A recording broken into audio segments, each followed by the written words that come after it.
Yeah, I went really deep into the darkness, and I hit the streets. I had a job, I just walked away from it. I walked away from my place, and I literally Mhm. chose to be homeless. And lasted there for about 4 months. Hated it. I just hate being on the streets. The people, the thievery, the lying. Just it's a Mhm. bad place. Got into it's called Pacifica, another treatment center. Again, only lasted about 2 weeks.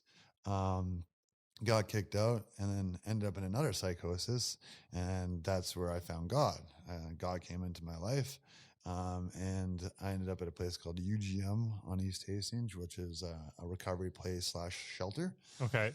And they got me into a place in Abbotsford called Joshua House, and it's a Christian recovery. And I showed up there, and at that point, I had just accepted Jesus into my heart, and I was just starting to learn all this stuff. And I did really good. I went full Christian. I went super extreme, right? Yeah. I was going to church. I was doing all the work. I got scripture on my neck. Like I know scripture now, man. Like I Mhm. love the Bible, and it just still like I had issues with it. And again, I met a girl, and then I ended up with her, and things fell apart, and I ended up back on drugs and back on the street.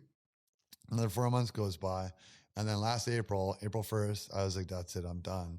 And this time something needed to change, so I started really doing a lot more work. I got into more spirituality than religion, Mhm. reading a lot of more books, and I started microdosing.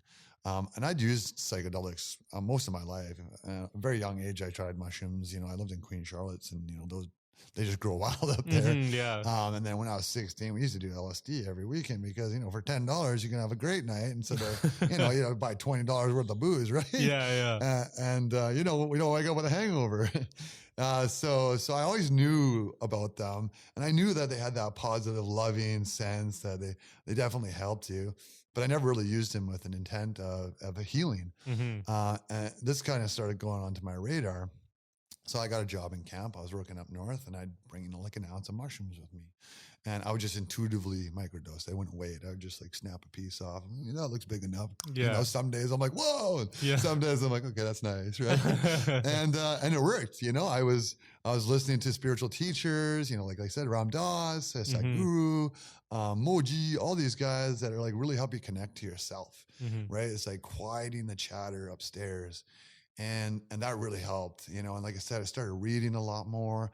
I never used to read. Like an Archie comic was what I used to read. Yeah. Like scrolling through stories on Facebook, but I never actually read a book. Mhm. I think the first book I wrote was actually about Osho, and it was called The Book of Love.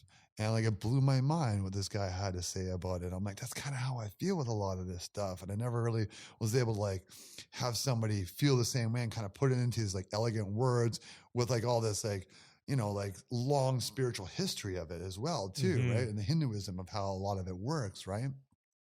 So I got even deeper and deeper into that, and I did a couple flood doses, and one of the flood doses actually takes me back to where I was talking about with the trauma that I had Mhm. with the sexual abuse as a kid, and that was I was in a town of like 100, 200 people in a remote town on the coast, like way up north coast, just a little bit down from Kitimat. You can't get there, you can't drive there, you got to get boat or plane, right? Mhm. And after that happened, I went back there, and I thought about it. I'm like, man, like I didn't really have any friends.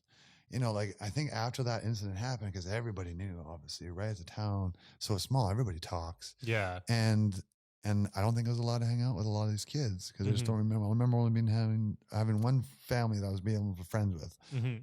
for quite a while. So I probably had all this negative energy put on to me from these parents and these kids, talking behind my back. And as a kid, you're quite sensitive to those kind of energies. And it damaged me, right? Like Mhm. it was a lot of trauma because I'm just this innocent little kid. I didn't ask for that to happen to me. And Mhm. it did, like, yeah, my actions causes, but like it was somebody else's actions that caused that. Well, we look at that like cause and effect, right? Mhm. And so I was able to look at, okay, well, that caused that. Well, now I don't have any friends. So now I'm acting out. I'm acting out because I want to be seen. I want to be heard. I want to be involved. Mm-hmm. And it wasn't happening. So I'd act out more. And that caused my behavior. And then as we moved to different places, my behavior continued, even though that wasn't the situation anymore. Mm-hmm. I wasn't able to control myself because I was already in that programming, right? So that's what stopped me from having the friends. And that's what led to, you know, like me acting out and then doing drugs to try and fit in. Mm-hmm. And it all, like, that's the root right there. Yeah. And then it's just a domino effect, right? Mm-hmm. So